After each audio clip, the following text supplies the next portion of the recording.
everybody, it's KayBeast, and for this week's video I am doing another cheap art supply challenge. I have some watercolor supplies that I've actually had for a little while now, and I think it's finally time for me to use them. So let me show you what I got.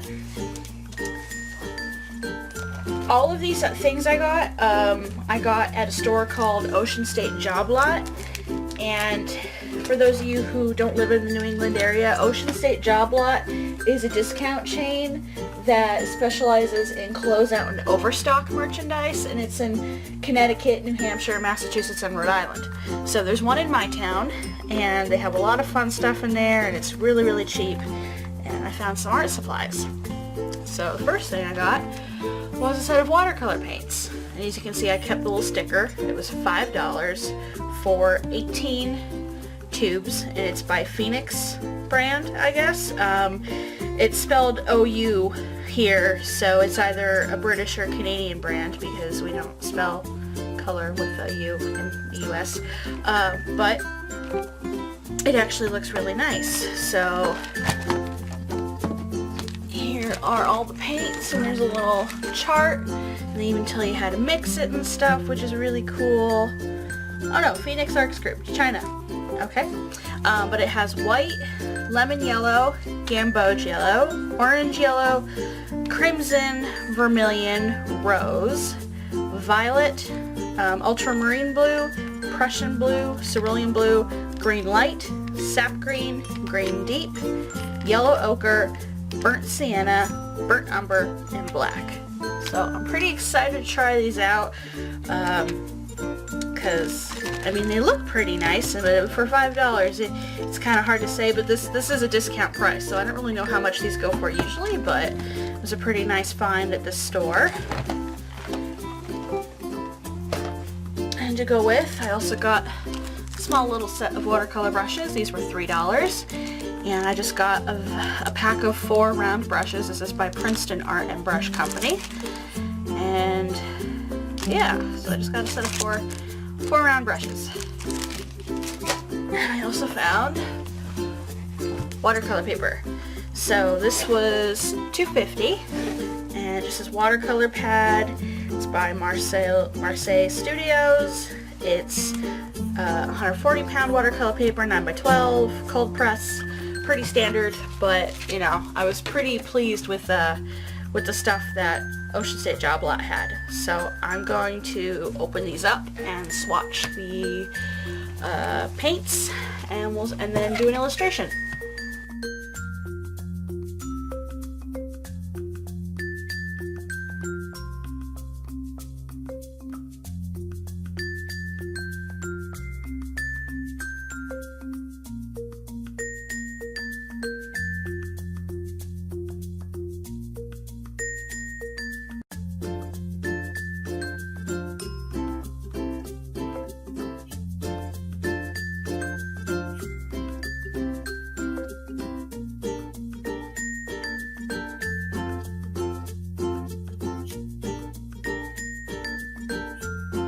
Okay, so my initial thoughts, the paints are not that bad. I'm seeing some granulation in a couple of the pigments, but they're pretty pigmented and pretty bright. I mean, all the initial strokes were paint straight from the tube with a little bit of water, and then I diluted them out with more water, but they're still pretty pigmented, and so I like those, and I do like the range of colors. Couple of the complaints though, mostly my complaint is with the paper. Again, with the cheap art supply challenges, paper can really make or break, you know, a work, and the paper's got a nice tooth to it, and it's nice and thick. It didn't bleed, which was great, but it's a weird color, like it's not pure white. It may look like on the camera, but I'm noticing a very slight gray tone, and the gray tone becomes really, really obvious whenever you add any water to it. Like, this paper reacts very strange to water. Like, yeah, usually like the really, like it reacts like not watercolor paper should. You know, watercolor paper when it gets wet, it doesn't darken like that usually. It's just straight up water, and get this little gray spot. I mean, it dries okay, because these have all dried, so you don't see those spots anymore, not really. But it does react very weird, and when I touch it, it definitely feels cheaper, because traditional watercolor paper is usually cotton-based, I believe, and I don't know what this stuff is made of. But yeah, no, it reacts a little weird, and the texturing's a little strange. This could be partially due to the paint as well, but yeah, definitely feels cheap. So even though these were discount items at a warehouse that gets overstocked, they're definitely not professional quality, but this paper could probably handle a lot of work. To a point anyway, but it can handle a lot of work, and the paints are nice and bright. The brush feels cheap, like it's a pretty cheap handle, but it holds water pretty well. The you know, I've only done a couple of strokes, but the bristles are still holding their shape. I'm not getting any shedding of any kind, which is nice, and the set that I got came with pretty nice selection of sizes for round brushes, which if you have a lot of round brushes in different sizes, you can pretty much do anything.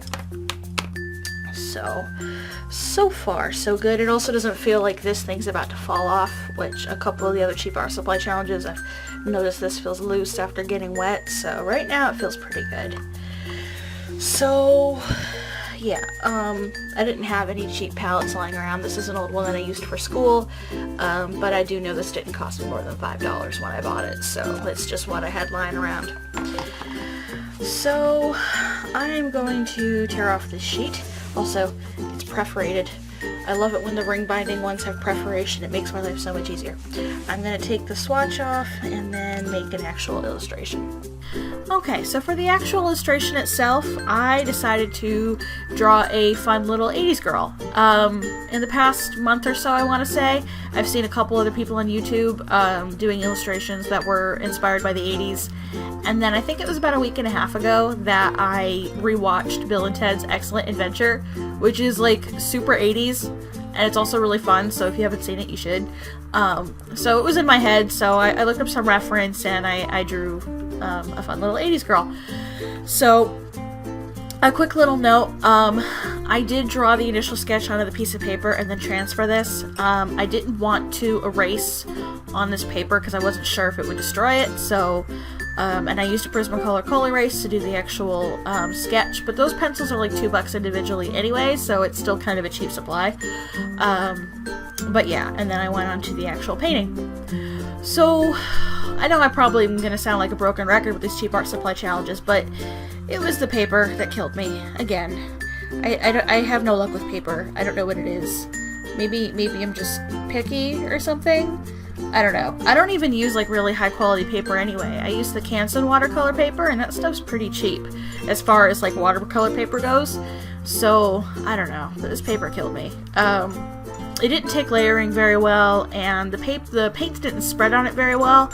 And when I was doing my initial swatch test, when I diluted the paint with water, you know, that little gray patch went away, but it also made the paints turn super ashy, and that might be partly the paints themselves, but it drove me insane because I really wanted bright colors for this picture.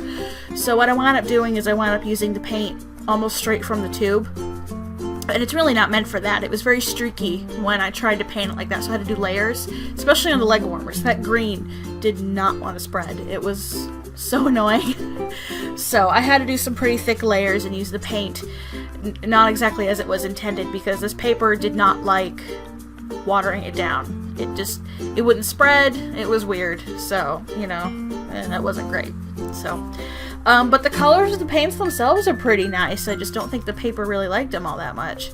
But I still managed to get some good colors down and shadow work and everything. And I still like the illustration itself.